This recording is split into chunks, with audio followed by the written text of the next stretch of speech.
Sudah 5 tahun, tapi kenapa aku masih merasa dia ada di sini? Kadang cinta tidak benar-benar hilang. Ia hanya mengendap, tertinggal di balik waktu. Menunggu satu persatu kenangan kembali, meski semuanya sudah terlambat. Dira telah menunggu selama 5 tahun. Setiap detik, ia bertanya dalam diam. Kemana perginya cinta yang tak sempat berpamitan? Di tempat lain, seseorang mencari tanpa tahu apa yang ia cari. Langkah Arga terhenti saat masa lalu datang kembali lewat selembar foto. Dan perlahan, ingatannya pun terbuka.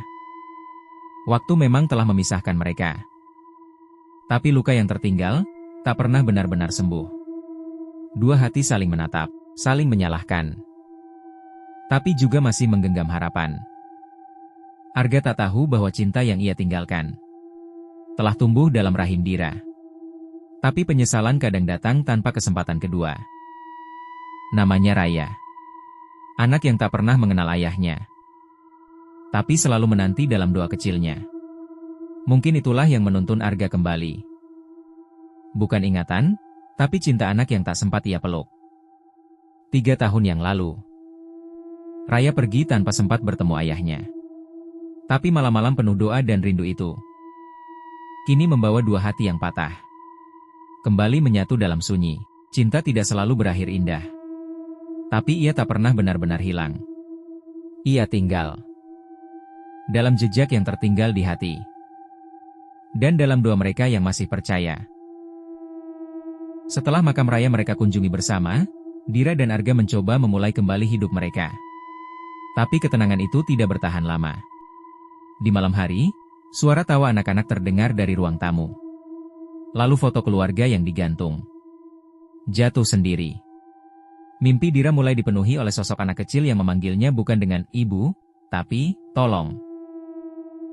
Arga, yang kini tinggal bersama Dira, menemukan surat tua di balik almari. Surat yang ditulis oleh seseorang yang mengaku sebagai ibu kandung Dira, dan menyebut bahwa Dira bukan satu-satunya anaknya. Malam hari, Dira mendengar suara anak kecil tertawa di luar kamarnya. Saat ia buka pintu, tidak ada siapa-siapa. Tapi lukisan Raya berubah posisi. Arga menemukan surat tua tersembunyi di balik almari kayu. Isinya, Dira, jika kau membaca ini, kau harus tahu, rumah itu bukan milikmu. Ada yang lebih dulu tinggal di sana. Anak itu bukan satu-satunya yang kembali. Dira bermimpi berdiri di tengah ladang gelap. Seorang anak kecil berambut panjang memeluk kakinya dan berkata, bukan aku yang menangis, tapi adikku. Di balik lemari tua di rumah mereka, Dira dan Arga menemukan pintu rahasia menuju ruang bawah tanah. Di sana tergantung banyak lukisan anak-anak. Semua wajahnya mirip Raya. Tapi satu lukisan tidak memiliki mata. Mereka menemukan buku harian ibu kandung Dira. Ternyata, Dira memiliki saudara kembar yang dulu dikorbankan dalam ritual pengusiran roh. Tapi si roh tidak pernah benar-benar pergi. Ia menunggu tubuh pengganti. Raya muncul dalam wujud cahaya dan berkata, ibu, jaga dia masih belum tenang. Arga dan Dira menatap lorong gelap. Tiba-tiba, suara napas anak kecil terdengar dari belakang mereka. Dira dan Arga berdiri membeku di ujung lorong rumah tua. Suara napas anak kecil terdengar sangat dekat, pelan, berat. Dira perlahan menoleh ke belakang. Tidak ada siapa-siapa. Tapi lantai kayu di belakang mereka kini basah seperti habis dilalui seseorang. Dira berbisik, Dira, kau dengar itu? Arga tidak menjawab.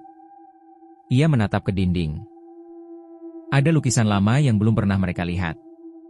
Lukisan itu menunjukkan dua anak kecil berdiri berdampingan. Yang satu adalah Raya. Yang satu lagi tidak punya wajah. Arga membuka kembali buku harian lama yang mereka temukan di bawah lantai. Ada halaman yang sebelumnya tertempel dan baru terbuka. Tulisan tangan sang ibu, kembar itu tidak seharusnya dipisah. Satu meninggal, satu terjebak. Dan selama satu tak diakui. Ia akan terus mencari wajahnya. Dira gemetar. Ia menyadari. Roh yang belum tenang bukan hanya adik Raya. Tapi, sisi lain dari dirinya sendiri. Dira menatap cermin besar di ruang tamu. Di pantulan, ia melihat dirinya bersama seorang anak kecil berdiri di sampingnya. Anak itu memegang tangannya dan berkata dengan suara tenang, "Kau sudah cukup kuat. Aku hanya ingin dikenali sebagai bagian darimu." Dira meneteskan air mata. Ia mengangguk perlahan. Cermin bergetar, lalu retak, lalu pecah. Cahaya putih memenuhi ruangan. Lalu, hening. Hari sudah pagi. Dira duduk di luar rumah, menulis di buku harian. Arga mendekat dan memeluknya dari belakang. Foto lama mereka yang kini utuh tergantung di dinding. Kini ada 3 wajah, Dira, Arga, dan Raya. Dira berbisik, "Terima kasih, sudah menuntunku pulang." Kadang, luka tak butuh obat, hanya pengakuan. Dan jiwa yang tak tenang, hanya ingin dikenang. Sebab dalam cinta, semua yang hilang, pada akhirnya akan pulang.